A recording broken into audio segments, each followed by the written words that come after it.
Vamos a ver el último tema de conceptos básicos y consideraciones fundamentales para el cálculo de estructuras. Y nos vamos a dedicar únicamente a la parte de estados de tensión en barras prismáticas y diagrama de los parámetros seccionales de una estructura. ¿Qué llamamos estado de tensión prismática? Primero definamos lo que es una barra prismática. Me define qué es el volumen engendrado por el movimiento de una sección A, sección plana, que puede ser o no hueca, al recorrer su centro de gravedad, una curva plana que se denomina directriz o eje de la pieza, manteniéndose la sección A normal a la directriz y permaneciendo durante el movimiento de su eje en el plano directriz. A eso le llamamos el volumen que compone una sección A al realizar un movimiento horizontal. Estas secciones, si nosotros le sometemos a un conjunto de cargas, provocan estas cargas en estas barras prismáticas, provocan estados tensionales de la estructura, si esta se compone de uno o varios elementos estructurales. Para poder determinar los diferentes estados tensionales, debemos conocer primero las condiciones de apoyo o sujeción de los miembros de la estructura que nosotros estemos analizando. Al conocer nosotros las características de los apoyos o las condiciones de apoyo del elemento estructural o de la estructura completa, conocemos las cargas en el interior de mi elemento estructural o de la estructura. Existen estados tensionales que presentan un efecto aislado a un conjunto de carga según sean los orígenes del sistema de carga del cual estemos trabajando. Por cada elemento estructural y por cada tipo de carga van a aparecer estos estados tensionales, que más propiamente dicho, estos estados tensionales en el interior del elemento estructural vendría a ser lo que nosotros conocemos como momento normal y cortante. Cada uno de los extremos de las piezas prismáticas o uno o varios de ellos se unen al terreno a través de los elementos estructurales o por las condiciones de apoyo que nosotros vemos, que limitan los grados de libertad. Ya sabemos que los grados de libertad son tres: desplazamiento vertical, desplazamiento horizontal y desplazamiento rotacional. En otras palabras, nosotros a partir de ahora vamos a realizar nuestro conocimiento, lo vamos a desarrollar a través de secciones o a través de barras prismáticas que conforman el volumen general de una estructura. Hasta isostática 2, incluyendo gran parte de hiper 1, de hiper o de análisis estructural, vamos a analizar las estructuras a través de la fibra neutra, pero ya tomando en cuenta aquí en esta materia la fibra neutra, tomándola en cuenta como una barra prismática con una sección definida para que podamos estudiar los desplazamientos y las tensiones. Hay una gran diferencia entre el concepto de carga y el de solicitaciones. Carga es lo que genera las solicitaciones. Tenemos un elemento estructural en barra prismática, le adicionamos, le sometemos a un sistema de cargas puntuales, distribuidas, triangulares, etcétera, de una carga de acuerdo a también puede ser una carga superficiales. Y en los elementos estructurales vamos a obtener las solicitaciones. Estas solicitaciones siempre se van a analizar a nivel de sección del elemento estructural y van a depender mucho del sistema de carga que actúan sobre la estructura, así como de la distancia desde el extremo hasta la sección de análisis, siempre al centro o al baricentro del elemento estructural que nosotros estemos analizando. Las solicitaciones son esfuerzos básicos que pueden resistir los materiales estructurales según su forma, posición, vínculo y tipos de carga. Es decir, nosotros vamos a empezar a estudiar los esfuerzos, las solicitaciones producidas por las cargas, pero en elementos con barras prismáticas y en elementos con gráfica de fibra neutra. Todos los estados tensionales que puedan generar un sistema de carga sobre una estructura pueden ser tracción simple, compresión simple, flexión simple, cortante simple, pandeo y torsión. Estos son los estados tensionales básicos con los que nosotros nos podemos encontrar al momento de realizar un análisis estructural, el análisis de una estructura, de cualquier tipo de estructura. Tracción simple es el estado de tensión en el cual las partículas del material tienden a separarse y a deformarse debido a la aparición de una carga puntual que me va a traccionar el elemento estructural.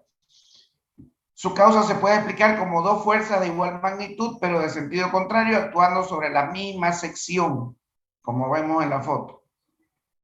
Son conceptos que ya sabemos y es bueno desempolvarlo. Como por ejemplo, el cable de una grúa que levanta una carga se deforma con tendencia a estirarse. Está trabajando a tracción pura o a tracción simple. Estos estados tensionales también lo van a estudiar, si es que pasan hiper, lo van a analizar en la materia de hormigón armado.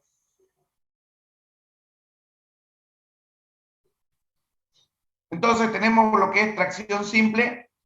Llamamos estructuras de tracción simple a todos aquellos sistemas estructurales que actúan por su forma y están solicitados exclusivamente a solicitaciones internas de tracción, como vemos el gráfico anterior. O sea que estas estructuras no resisten otro tipo de solicitaciones más que el de tracción. No son sometidas ni a la compresión, ni a la flexión, ni a cortante o torsión. Únicamente las estructuras, como por ejemplo los cables, están sometidos al esfuerzo tensionante de tracción simple.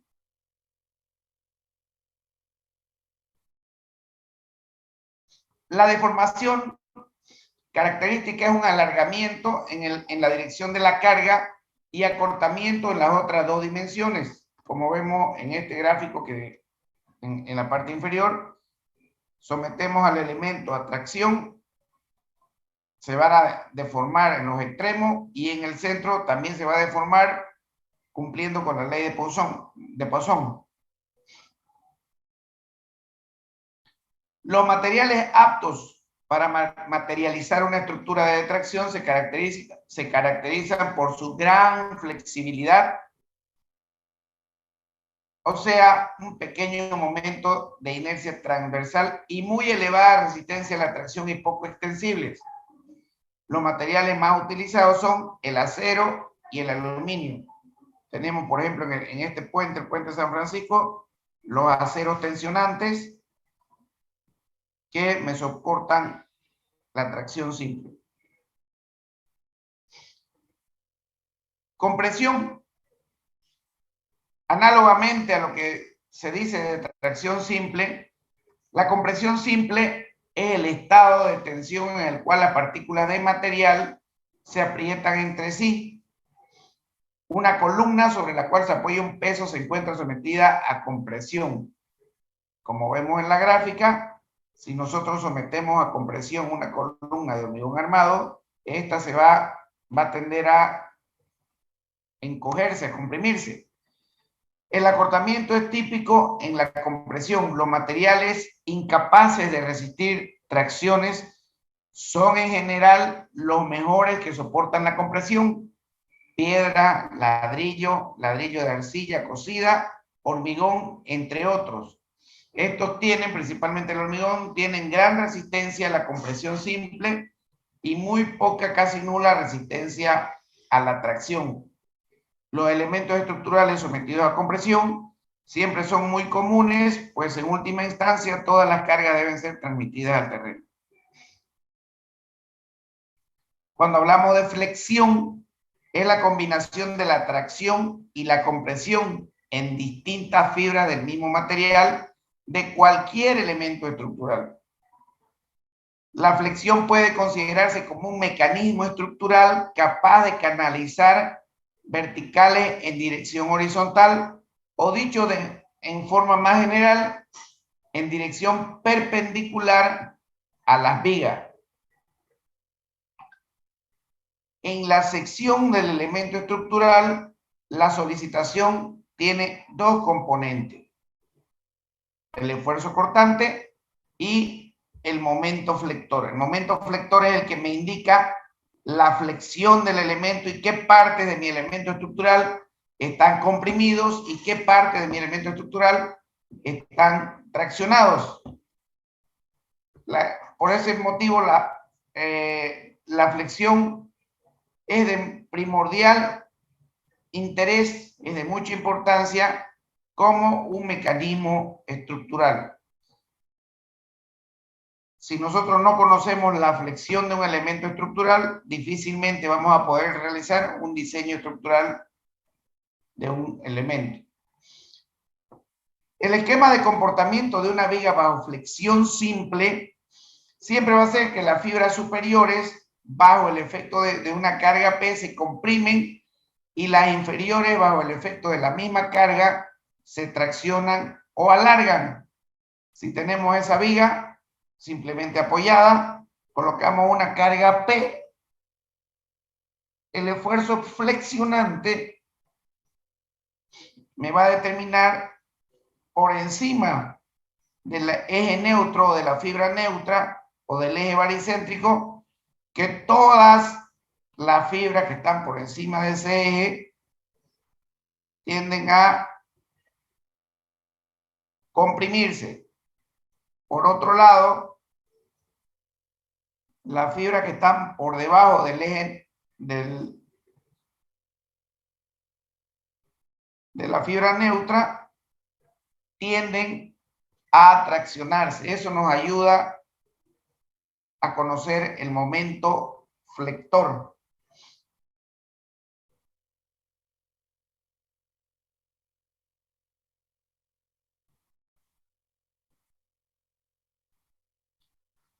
Las cargas de cada viga de la figura anterior son iguales, la carga P y la carga P.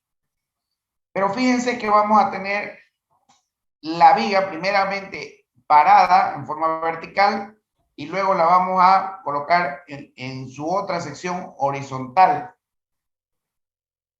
La carga P me genera el mismo esfuerzo flector, mas no así la misma deformación.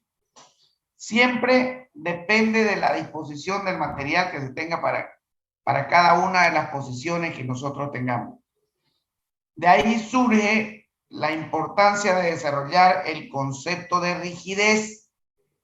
La rigidez de una pieza que trabaja flexión no depende de la cantidad del material que tiene en su sección transversal, sino de la manera en cómo el material está dispuesto a lo ancho o a lo largo de dicha sección. Ya habíamos visto en la anterior clase, cuando vimos el momento de inercia, que depende de la posición del elemento estructural para que podamos nosotros tener una rigidez de nuestro elemento estructural.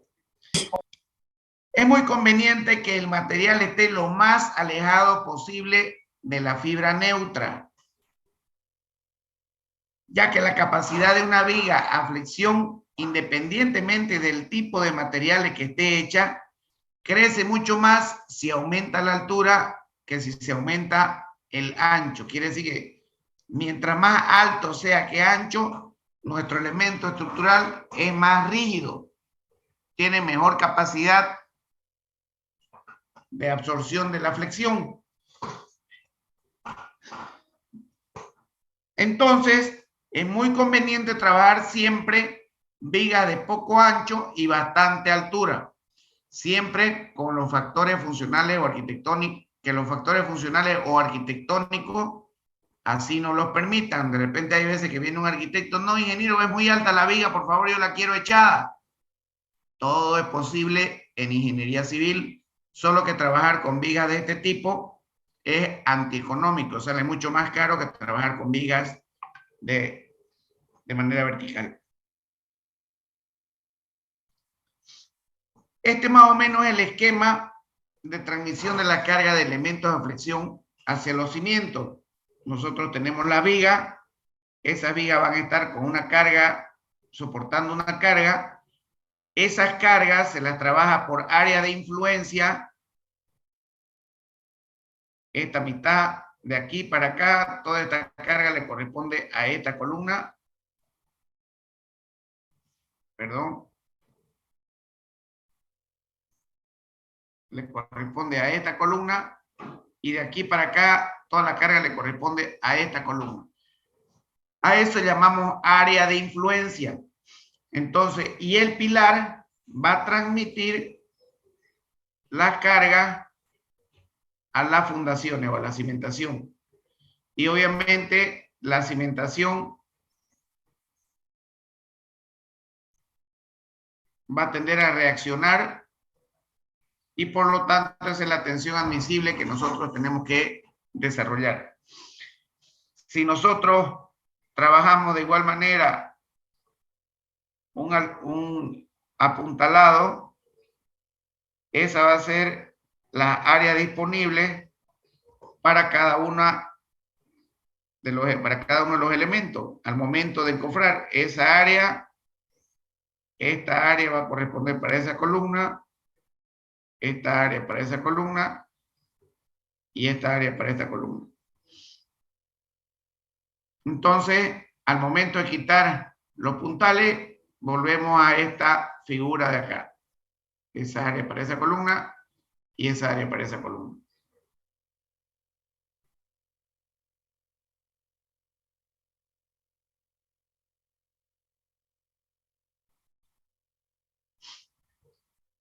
¿Qué pasa con los voladizos? Si nosotros tenemos un elemento estructural de esta forma en voladizo, el momento flector siempre va a ser negativo. Por lo tanto, aquí si voy a tener el eje neutro,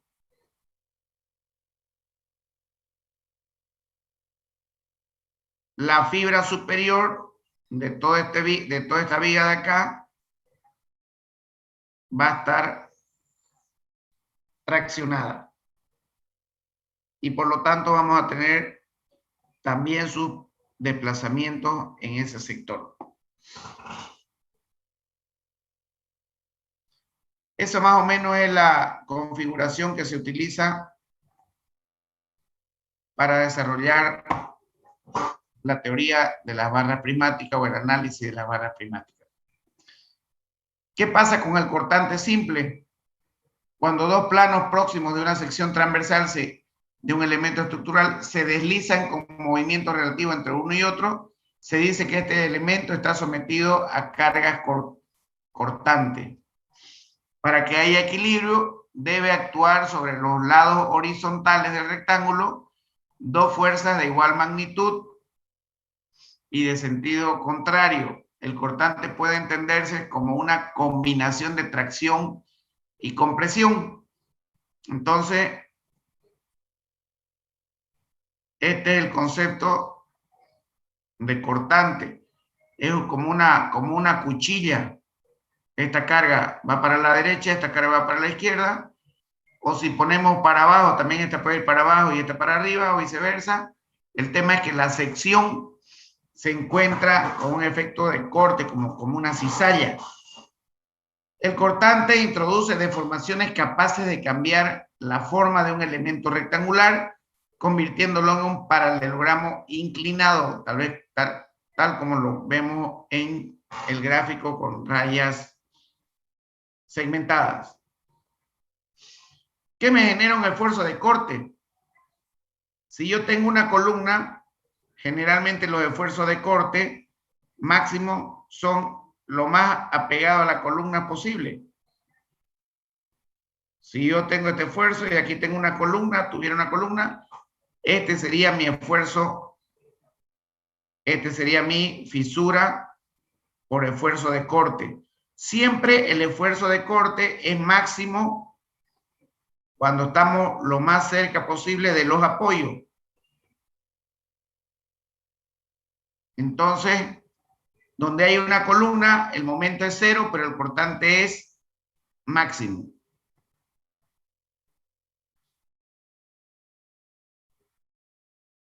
¿Se entiende? Todos estos conceptos ya nosotros los habíamos estudiado cuando hablamos de pandeo. Cuando en una barra esbelta, una barra alta y de poca sección, aparece una fuerza axial de compresión, tal y como vemos en el gráfico, y este aumenta lentamente, llega a un valor por el cual el elemento esbelto, el elemento alto, en lugar de limitarse a cortar su longitud, se pandea, se dobla. Generalmente esto ocurre cuando trabajamos con columnas de poca sección transversal y de excesiva altura. En vez de achicarse por la compresión, aparte de achicarse, se dobla, se pandea. Este valor es peligroso y se lo denomina carga de pandeo y se convierte en un factor básico de diseño cuando la resistencia a la compresión de los materiales utilizados es elevada para permitir secciones pequeñas y por tanto de elementos estructurales delgados. O sea, generalmente me aparece esta tensión cuando tenemos elementos estructurales de poca sección y de elevada carga axial. Esos son algunos de los ejemplos en la vida real. Tenemos una tubería que se le aplicaron seguramente cargas y por efectos de pandeo tuvo a deformarse. Aquí tenemos una columna por efectos de pandeo, ha fallado. Entonces es muy importante conocer el efecto de pandeo. Y por último tenemos lo que es la torsión. Cada vez que las cargas aplicadas a un elemento estructural tienden a torcerlo, estamos en presencia de esfuerzo de torsión. Como vemos a la derecha en el primer gráfico, tenemos un pórtico y tenemos una escalera en voladizo. Esta, al colocarle un peso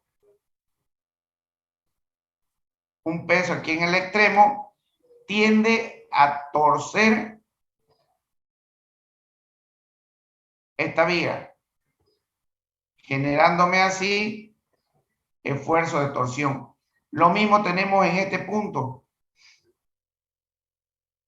Si nosotros tenemos esta viga, aplicamos esta carga, estas vigas laterales o vigas de apoyo van a tender a generar un momento torsor, haciendo que me falle estos elementos de acá por torsión, tal y como vemos en el gráfico existente.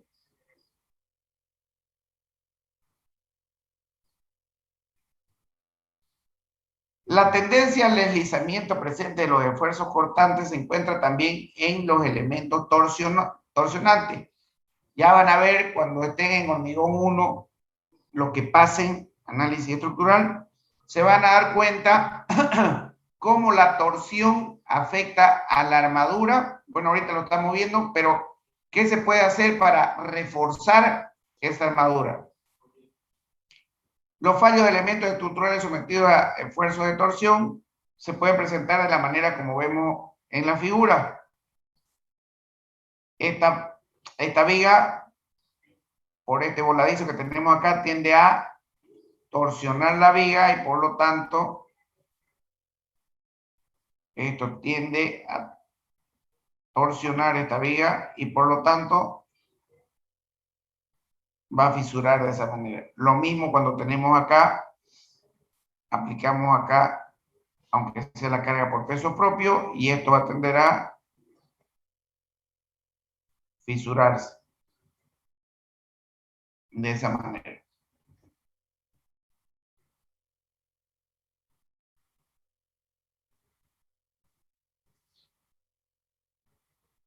Así se comporta de manera muy general una edificación que está sometido a esfuerzo de torsión, ya sea por viento, ya sea por carga. Ese es el comportamiento que genera una estructura sometida a cargas de torsión. Fíjense, aquí tenemos otro elemento que me puede generar fisura en todo el edificio. Este es un edificio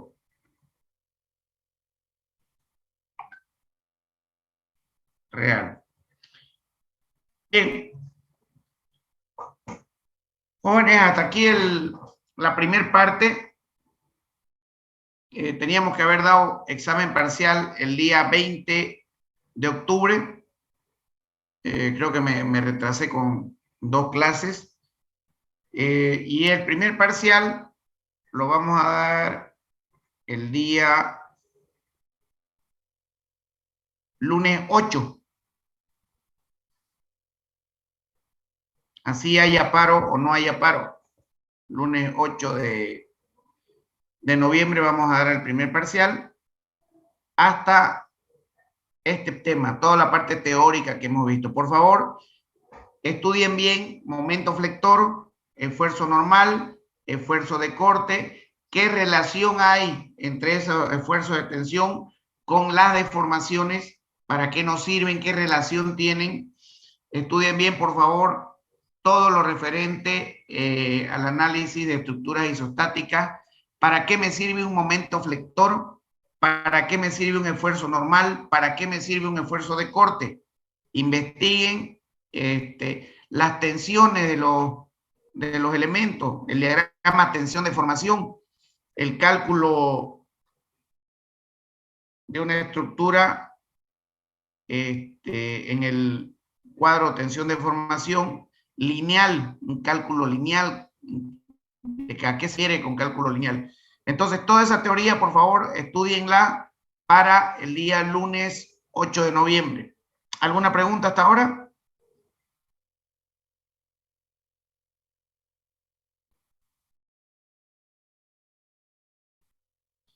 Bien, directamente nos vemos al examen. El miércoles no vamos a tener clases para que tengan más tiempo de estudiar. ¿Estamos de acuerdo?